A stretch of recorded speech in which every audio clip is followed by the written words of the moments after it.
महाराज जी, क्या अपने कर्मों का फल बच्चों का माता पिता पे या माता पिता का बच्चों पे, ऐसा होता है महाराज जी? क्योंकि हम संबंध स्वीकार किए हुए हैं। जैसे आपका बच्चा कहीं जाकर के अधर्म आचरण किया, पुलिस जब आएगी, यही प्रमाण लौकिक प्रमाण से देख लीजिए, तो आपको कड़वे वचन और शासन मिलेगी, क्योंकि वो आपका बेटा है। आप कहोगे मैंने तो कुछ नहीं किया, नहीं तुम उसकी माँ हो, पता है तुम्हें कहाँ होगा वो, तुम्हें बताना पड़ेगा, तुम्हें दंड मिलेगा, क्योंकि वो तुम्हारा बेटा है। अच्छा, अब तुम्हारा बेटा भगवान का भजन करके भगवत भक्ति में तन्मय है। अच्छा, ये महाराज जी की माता है? अरे बड़ी कृपा, आपको प्रणाम मिल रहा है ना, किस लिए? आपका बेटा भगवान का भक्त हुआ। ध्रुव जी का जब परम पद पर आरूढ़ होकर विमान जा रहा था, तो उन्होंने भगवान के पार्षदों से कहा मेरी माँ, तो बोले वो जो अगला विमान बड़ा तेजस्वी जा रहा है ना, उसमें माँ जा रही है।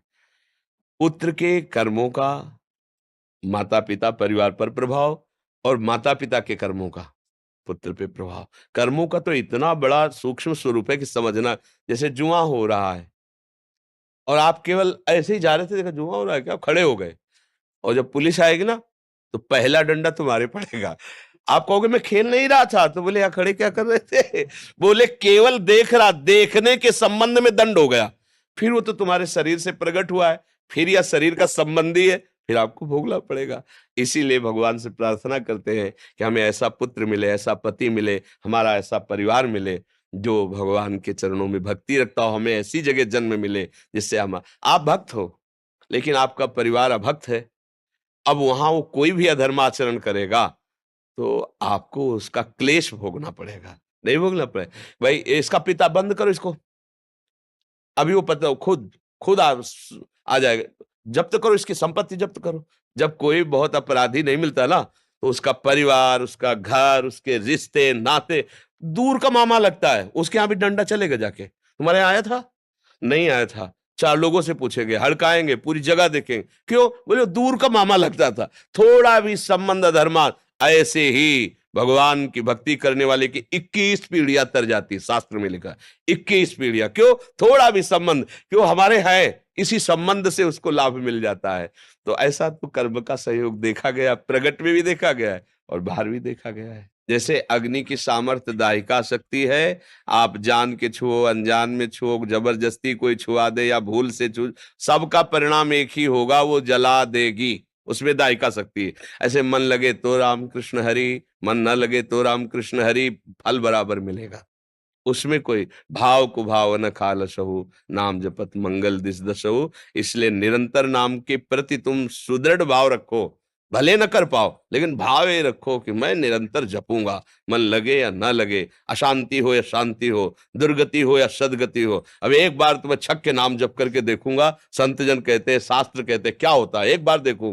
न जाने कितने जीवन हमने विषय भोगों में दिए, अब एक जन्म में भगवान के नाम, अभी अभी तूफान मच जाएगा। पर हम लोगों का क्या है कि निश्चय बहुत फिसड्डी स्वभाव है, अभी कह रहे ब्रह्मचर्य से चलेंगे, अभी कह रहे संयम से चल रहे हैं, और जहां सामने भोग आए तो सब भूल जाते हैं, उन्हीं में फिसल जाते हैं, हाथ कुछ नहीं लग पाता। इसलिए दृढ़ बनो और दृढ़ता से भगवान का नाम जप करो। एक दिन ऐसा आएगा कि नाम छोड़ना चाहोगे तो भी नहीं छोड़ पाओगे। भगवान बहुत कृपालु है और उनसे ज्यादा कृपालु उनका नाम है। हमको जबरदस्ती रटना है, राधा राधा राधा राधा राधा राधा राधा राधा, परमानंद है। सच्ची कहते हैं, यहां और वहां सुखी ही रहोगे, ई परलोक सकल सुख पावत, मेरी सो भैया कृष्ण गुण संचु। हरिवंश महाप्रभु कहते हैं, तुम्हें मैं शपथ खा के कहता हूं, अगर तुम कृष्ण कृष्ण और उनके गुणों का गान करोगे तो तुम यहां भी सुखी रहोगे और वहां भी सुखी रहोगे। अभी आपको एक सुई आपकी जानकारी में चुभ होना चाहे तो आप भयभीत हो जाएंगे, अचानक घटना में कुछ लग जाता है तो देखो सह नहीं जाते, हाथ टूट जाता है, हाथ कट जाता है, आप सह जाते हैं। सोचो इतना कष्ट सह जाते हो, और ये काम क्रोध आदि आपको जरा सा लुभायमान करते हैं, उसको आप क्यों नहीं सह जाते हो? क्योंकि आपने सहने की बात ही नहीं सोची है, आपने भोगने की बात सोची, इसलिए फिसल जाते हो। नहीं, आप में इतनी सामर्थ्य कि आपको कोई परास्त नहीं कर सकता, सच्ची बात मानना। अच्छा, जैसे आपको जेल मिल गई, अब आपको वहां अनुकूलता तो मिलती नहीं, लेकिन जीते हो ना, तो बोले मन मार के जीना पड़ता है ना। हाँ, ऐसे तुम यहां अगर मन मार के जीना सीख जाओ तो तुम महात्मा हो जाओगे, नहीं हो जाओगे? अच्छा, जैसे किसी को जेल मिलती है, एक छोटी सी सेल होती है, छोटी सैया, साधारण कपड़े, साधारण भोजन, और अगर वो आप जीवन यहाँ जी के राम राम कृष्ण कृष्ण हरि हरि राधा राधा, तो आप गृहस्थी में रहते हुए बहुत बड़े महात्मा हो जाओगे, अगर वहां की बात समझ लो। लेकिन जीव की समझ ठीक नहीं, जब वहां जाता है तब उसके होश खराब हो जाते हैं। अब प्रभु से संबंध नहीं, विषयों से संबंध, विषय छिन गए, स्वतंत्रता छिन गई, अब यही जेल है। आप जीवन इधर भोगता है, परिणाम में नरक फिर उधर भोगता है। इसलिए यहीं सुधर जाओ। यहां तुम्हें कोई गाली दे, सह जाओ, अपमान करे, सह जाओ। वहां वहां डंडा चलेगा तो भी कोई सहयोगी नहीं तुम्हारा। समझो, यही मान लो माया, मैं माया की जेल में हूं, अब मुझे इसे मुक्त होना है, अभी महात्मा बन जाओ। महात्मा का मतलब होता है अच्छे विचार, अच्छे आचरण, अच्छा भाव, अभी आ जाएगा। अब अपने लोग ये तो सोचते नहीं, हमें सुख भोगना चाहे दूसरे को काटना पड़े, बस यहीं से पापाचरण शुरू हो जाता है, यहीं से गंदी बात शुरू हो जाती है, यही दुर्गति का कारण हो जाता है।